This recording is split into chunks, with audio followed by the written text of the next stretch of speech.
Il y a 5 mois, je suis partie faire une retraite silencieuse. J'en suis revenue transformée. On m'a souvent demandé qu'est-ce qui s'était passé là-bas. J'ai eu l'idée très rapidement de faire un épisode de podcast pour vous raconter tout ça. Et puis, ma vie a beaucoup évolué entre-temps. Je prends seulement le temps maintenant de le faire, mais je vais le faire bien en plusieurs épisodes où je vais vous raconter ce qui s'est passé avant, c'est-à-dire le moment où j'ai pris la décision de partir dans cette retraite. Pour moi, ma vie va bien, juste, elle n'est pas comme je voudrais. Tout est ok dans ma vie, juste, c'est pas ce que j'avais prévu à 27 ans. J'ai acheté mon appart, je suis dans une relation depuis 1 an, sérieuse, exclusive. En fait, moi, je me pose même pas la question de si ma vie va bien ou ma vie va pas bien, en fait. C'est très neutre, quoi.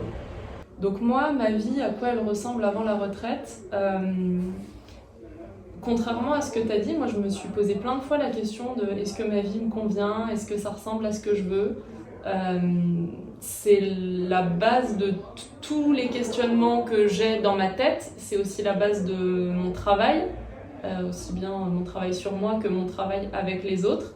Et j'ai vraiment la conviction d'être hyper alignée dans ma vie et d'avoir fait le taf nécessaire pour me sentir à ma place. Donc il y a bien quelques petites ombres au tableau, mais j'ai la sensation que c'est pas très important en comparaison avec tout ce que j'ai déjà fait et avec la vie de la majorité des gens. En fait, moi je me pose beaucoup de questions, je suis dans une relation de couple ultra sérieuse puisque je suis mariée, ça fait 10 ans qu'on est ensemble, on a 3 enfants et on parle beaucoup, on communique énormément, on n'a pas en fait de non-dit ou de tabou ou de trucs qui peuvent creuser un écart entre nous. Donc j'ai vraiment la sensation que sur tous les plans, je suis hyper alignée dans ma vie.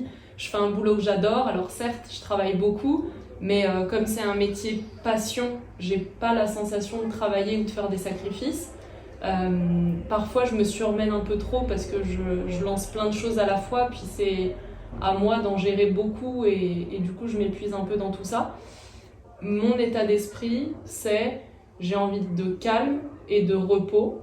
Et pour ça, j'ai bien envie de faire une retraite, mais tout va bien dans ma vie en fait. C'est juste.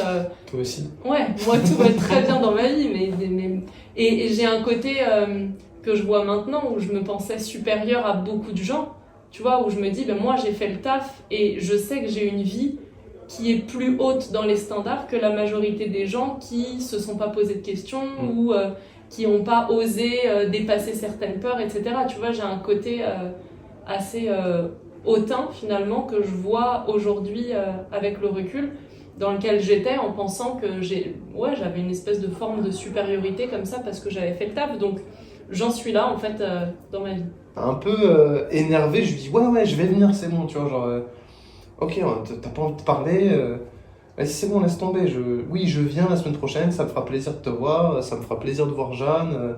Quand il m'en avait parlé, il m'avait demandé si ça m'intéressait, moi j'avais dit bah ouais pourquoi pas un jour essayer, mais je pense pas qu'il allait m'appeler. 1000 fois j'ai voulu l'appeler et lui dire écoute mec, vraiment je le sens pas, ou même inventer un mytho, mais il m'aurait dit ok pas de souci, et moi j'aurais dû vivre avec ça et lui il aurait abandonné le truc, mais moi j'aurais dû vivre avec le truc de ah ouais j'ai abandonné avant même d'y aller, avant même de tester, et ça c'était clairement pas ok.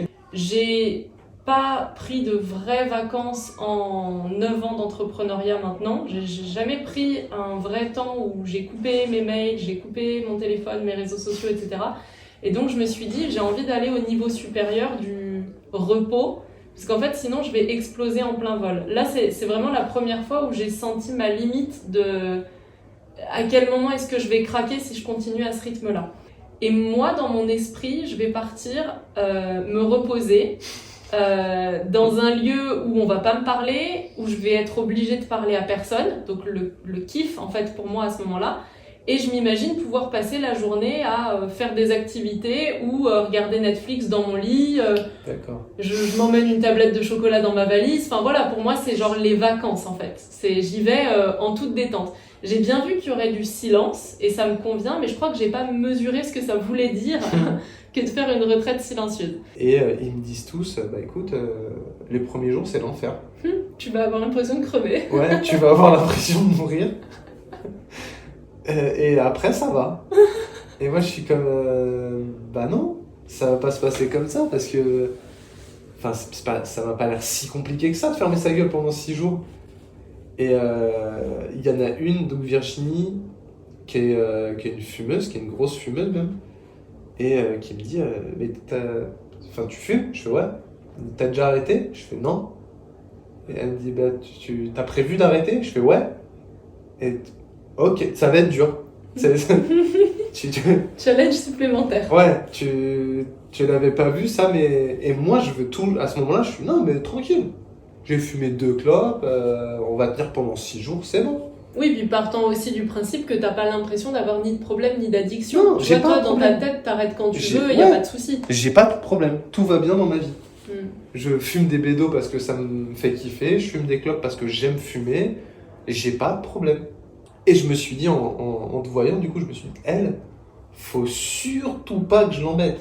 Je me dis, c'est sûr, moi je suis dans ma connerie, je vais venir à Titi, elle pète un câble, ça va pas bien se passer. C'est sûr et certain, on va se prendre la tête, va y avoir des histoires, donc je veux surtout pas ni la regarder, ni faire des ateliers avec elle. Je me dis, pendant 6 jours, elle, je la calcule pas. Et tu m'avais dit un truc qui m'a marqué aussi, c'est, tu sais, t'avais l'impression que j'étais là, genre avec un truc Ah ouais, c'était gris. ouais, gris. Elle était dans le noir complet, genre. C'était, t'avançais, les œillères, comme s'il y avait un petit nuage au-dessus de toi tu sais, qui te foutait dans le noir, quoi. Et je me suis dit, mais je me rappelle quand je t'ai vu, je me suis dit, mais elle a perdu quelqu'un ou tu sais, c'est genre, Elle est en deuil. ouais, elle a pris une mauvaise nouvelle ou en fait, j'arrive, tout le monde est installé, il reste un tapis à l'entrée à droite, le premier tapis, premier à droite, et il est genre en face de toi, quoi. Ouais, il est à une place près, il est en face de toi. Ensuite, Jeanne nous montre une panière. Ah oui. Bien joué. Et elle nous explique que il est demandé à ce qu'on mette nos téléphones à l'intérieur de cette panière pour vivre une vraie déconnexion, Ouais. sachant qu'il y a on peut transmettre son numéro à nos proches Ouais. pour qu'en cas d'urgence, ils puissent la contacter elle et qu'elle puisse nous passer le message. C'est très libre aussi, c'est-à-dire que si on a besoin de reprendre notre téléphone, on n'a qu'à lui demander. Si on a envie de la voir parce que ça va pas, on peut lui demander. Enfin, tout est ok, mais je sens à ce moment-là une angoisse et une espèce de pression qui vient en moi, genre non, c'est pas possible en fait. Je refuse, je suis pas d'accord avec ce truc-là. Et plus je m'enferme là-dedans, plus je vois tout le monde se lever comme si de rien n'était et aller poser son téléphone avec le sourire. Et je me dis, bah non, mais en fait, moi, j'y vais pas par contre. Et là, je me prends une claque parce que j'avais pas conscience d'être accro à ce point-là. Ouais. Et le pire, c'est que je me cache derrière, non, mais moi, j'ai envie de pouvoir avoir des nouvelles de mes enfants, j'ai envie de pouvoir écrire à Emric si j'ai envie. Tu vois, je me cache derrière un truc comme ça. Alors qu'en fait, le vrai truc qui me fait peur, c'est d'être seule avec moi-même, avec aucun moyen d'échapper à ça. Mais ça, est-ce que tu le sais à ce moment-là ou c'est le toi Non, je l'ai compris. Je l'ai compris parce Ah ouais qu'en fait, quand je me suis imaginé poser mon téléphone, je me suis dit, mais attends, ce soir, ça veut dire que quand je vais être toute seule dans ma chambre et que tout le monde sera parti se coucher, si jamais j'arrive pas à m'endormir, je peux rien regarder sur mon portable. Et en fait, j'avais peur d'une crise d'angoisse. J'avais peur du vide, j'avais trop peur de ça. Et on sait qu'on passe à la dernière étape de cette journée, et du coup la dernière étape de ce podcast aussi. C'est le moment où on va faire la cérémonie d'entrée dans le silence. Là, je prends une leçon d'humilité de fou. Je suis genre, putain, mais en fait, je suis ni heureux dans ma vie, ni malheureux.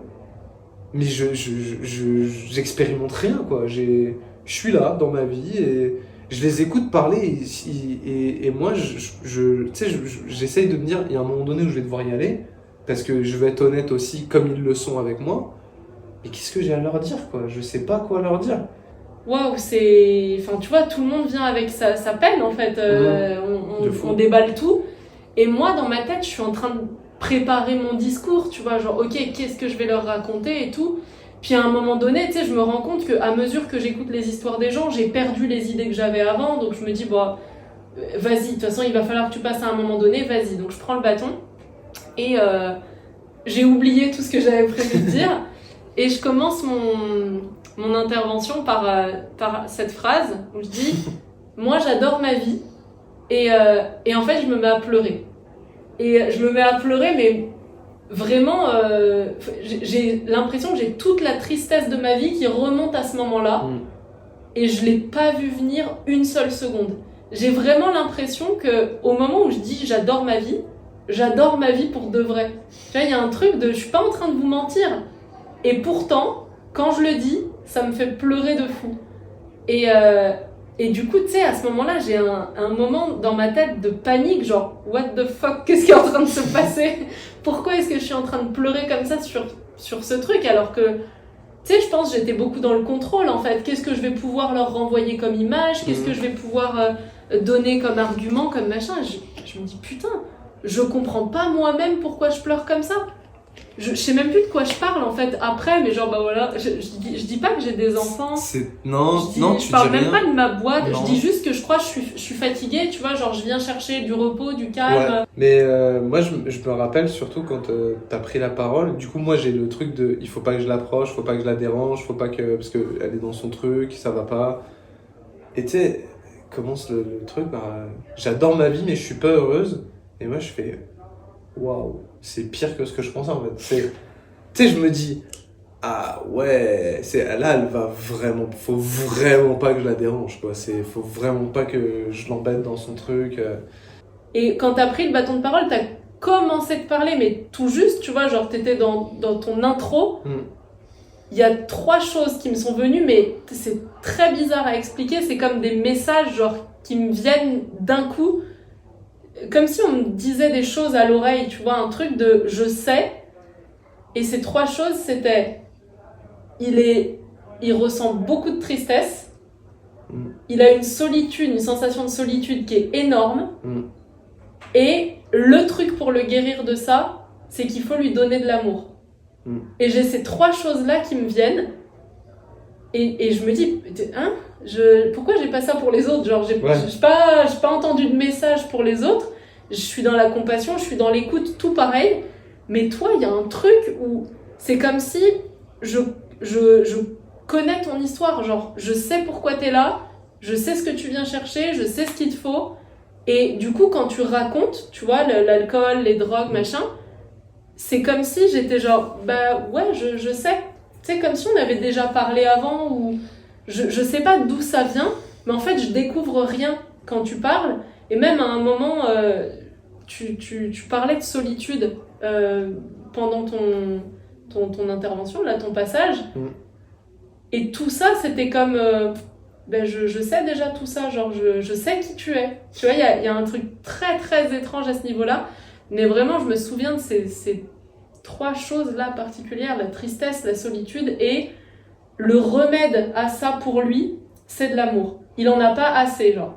Puis au bout d'un moment, Jeanne sonne le bol. C'est le bol ou c'est les petites cloches? Ouais, je sais plus, bon, un des deux.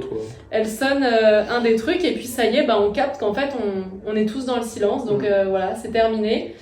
On est un peu tous gênés, tu sais, genre on est en train d'expérimenter, je sais pas toi, mais les premiers trucs où tu sais, t'as envie par réflexe de dire bonne nuit, merci, pardon, oups, désolé, je t'ai cogné, enfin tu vois, et après toi, et tout ça, bah, en fait tu le dis pas, et du coup ils nous préviennent en amont, ils nous disent on sait tous ici qu'on est poli et qu'on se respecte, mais bon bah les bonjours s'il vous plaît, merci, au revoir, vous oubliez. Et j'arrive dans mon lit et je vais pas dormir en fait. Déjà j'ai pas de bédo. Et en plus de ça, je vais pas dormir avec ça en fait. Ça va être très compliqué. C'est beaucoup trop. C'était trop bien. Ouais, et pour faire ce podcast, je suis pas seule puisque j'ai invité Mathieu avec moi. Bonsoir à tous.